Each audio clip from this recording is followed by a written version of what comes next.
स्वागत है आप सभी का हमारे YouTube चैनल पे। आज बात करेंगे विज्ञान का एक बहुत ही महत्वपूर्ण घटना के बारे में।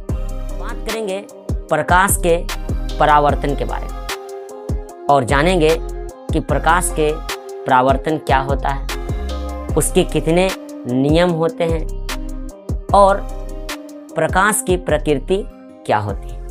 तो चलिए स्टार्ट करते हैं और सबसे पहले जानते हैं कि प्रकाश क्या होता है। तो बात करेंगे कि प्रकाश क्या होता है। आइए देखते हैं प्रकाश क्या है। तो प्रकाश एक ऊर्जा है जिसकी सहायता से हम लोग किसी वस्तु को देख सकते हैं। हाँ फ्रेंड्स, प्रकाश एक ऊर्जा है जिसकी सहायता से हम लोग किसी वस्तु को देखते हैं। अगर हम लोग एज्यूम करें कि रात के 9 बजे अगर हमारे घर में बिजली चली जाती है तो क्या हम आसानी से किसी वस्तु को ला सकते हैं? नहीं दोस्त। तो यहाँ पे समझ सकते हैं कि प्रकाश हमें किसी वस्तु को देखने में सपोर्ट करता है, सहयोग करता है। यानी प्रकाश एक ऊर्जा है जिसकी सहायता से हम लोग किसी वस्तु को देखते हैं। अब बात करते हैं कि प्रकाश किस प्रकार का तरंग होता है। तो प्रकाश एक विद्युत चुंबकीय तरंग होता है, इलेक्ट्रोमैग्नेटिक वेव होता है। प्रकाश की चाल सबसे अधिक किस में होता है? तो प्रकाश की चाल सबसे अधिक निर्वात में होता है या हवा में होता है। कितना होता है? तो निर्वात में प्रकाश की चाल 3 × 10⁸ मीटर पर सेकेंड या 3 लाख किलोमीटर पर सेकेंड होता है सबसे ज्यादा। अगर हम कांच में प्रकाश की चाल की बात करें तो होता है 2 × 10⁸ मीटर पर सेकेंड। कितना होता है? 2 × 10⁸ मीटर पर सेकेंड यानी 2 लाख किलोमीटर पर सेकेंड। और अगर पानी में प्रकाश की चाल की बात करें तो कितना होता है? 2.25 × 10⁸ मीटर पर सेकेंड यानी 2,25,000 किलोमीटर पर सेकेंड। हाँ फ्रेंड्स, उम्मीद करते हैं कि आप लोग को समझ में आ रहा होगा। चलिए अब बात करते हैं कि प्रकाश हमेशा सीधी रेखा में गमन करती है और प्रकाश का डुअल नेचर भी होता है। प्रकाश तरंग के भांति कार्य करता है और प्रकाश कण के भांति कार्य करता है। प्रकाश कण के भांति कार्य करता है और प्रकाश तरंग के भांति भी कार्य करता है। तो अब हम लोग जानेंगे कि प्रकाश के परावर्तन क्या होते हैं। प्रकाश का परावर्तन क्या होता है?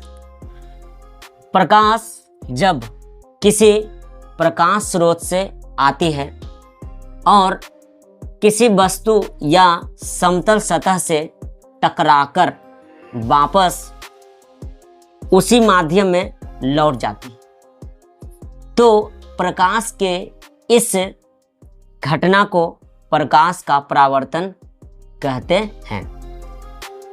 परावर्तन कितने प्रकार के होते हैं? 2 प्रकार के। परावर्तन 2 प्रकार के होते हैं। पहला नियमित परावर्तन यानी रेगुलर रिफ्लेक्शन और दूसरा अनियमित परावर्तन।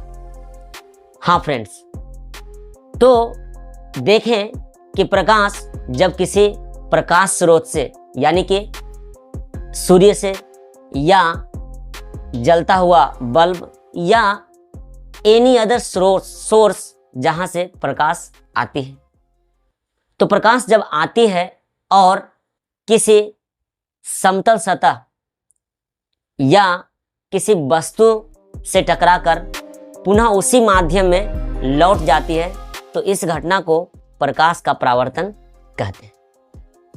प्रकाश का परावर्तन कितने प्रकार के होते हैं? 2 प्रकार। एक नियमित परावर्तन और दूसरा अनियमित परावर्तन। ठीक है, आइए इसे हम लोग पिक्चर के माध्यम से समझते हैं। यहाँ पे देखते हैं तो ये सूर्य है यानी प्रकाश का स्रोत।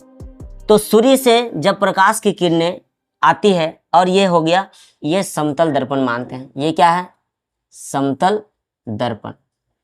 ठीक है, तो सूर्य से जब प्रकाश की किरणें आती है और समतल दर्पण या समतल सतह या यहाँ पे कोई वस्तु हो सकता है। तो जब ये किरणें आती है और दर्पण या समतल सतह से टकराकर पुनः उसी माध्यम में लौट जाती है, तो इसी घटना को हम लोग बोलते हैं प्रकाश का परावर्तन। ठीक है, यानी कि जब आती है प्रकाश की किरण और सतह से या किसी वस्तु से टकराकर पुनः उसी माध्यम में लौट जाती है, तो इस घटना को प्रकाश का परावर्तन कहते हैं। अब यहाँ पे देखेंगे, जो आने वाली किरण होती है उसे हम लोग क्या कहते हैं? आपतित किरण। कौन किरण? आपतित किरण। और जिस बिंदु पर समतल सतह के या समतल दर्पण के जिस बिंदु पर पड़ती है किरण, इसे हम लोग बोलते हैं आपतन बिंदु। आपतन बिंदु। और जो किरणें वापस लौटती है इसे हम लोग बोलते हैं परावर्तित किरण। ठीक है, ये इंसिडेंस रे हो गया और ये रिफ्लेक्टेड रे हो गया। ये हो गया रिफ्लेक्टेड रे और ये हो गया इंसिडेंट रे। ठीक है, अब यहाँ पे बात करेंगे कि यहाँ से हम लोग एक लंब खींचते हैं। आपतन बिंदु पर डाला गया लंब, ये लंब हो गया, तो ये क्या कहलाता है? अभिलंब कहलाता है। क्या कहलाता है? अभिलंब, यानी नॉर्मल। ठीक है, अब यहाँ पे देखेंगे, ये आपतित किरण हो गया आपका और ये हो गया अभिलंब। तो आपतित किरण और अभिलंब के बीच जो कोण बनता है वो आपतन कोण बनता है। कौन कोण? आपतन कोण बनता है। इसे हम लोग क्या कहते हैं? आपतन कोण, जिसे सूचित किया जाता है आई से, एंगल ऑफ इंसिडेंस। ठीक है, इसे बोला जाता है एंगल ऑफ इंसिडेंस। और ये आपका हो गया परावर्तन कोण। परावर्तन कोण यानी परावर्तित किरण और अभिलंब के बीच जो कोण बनता है उसे परावर्तन कोण कहते हैं। क्या कहते हैं? परावर्तन कोण। ठीक है, अब हम लोग देखेंगे कि प्रकाश के परावर्तन के कितने नियम होते हैं। ठीक है ना, इसे इंग्लिश में हम लोग क्या बोलते हैं? Angle of reflection. Angle of reflection. ठीक है, और सूचित किया जाता है आर से और इसे आई से। सो अब हम लोग देखेंगे कि प्रकाश के परावर्तन के कितने नियम होते हैं। तो आइए देखते हैं। तो देखते हैं कि प्रकाश के परावर्तन के कितने नियम होते हैं। प्रकाश के परावर्तन के अगर नियम की बात करा जाए तो प्रकाश के परावर्तन के 2 नियम। देखिए, पहला है आपतित किरण, परावर्तित किरण तथा आपतन बिंदु पर डाला गया अभिलंब, तीनों एक ही समतल में होते हैं।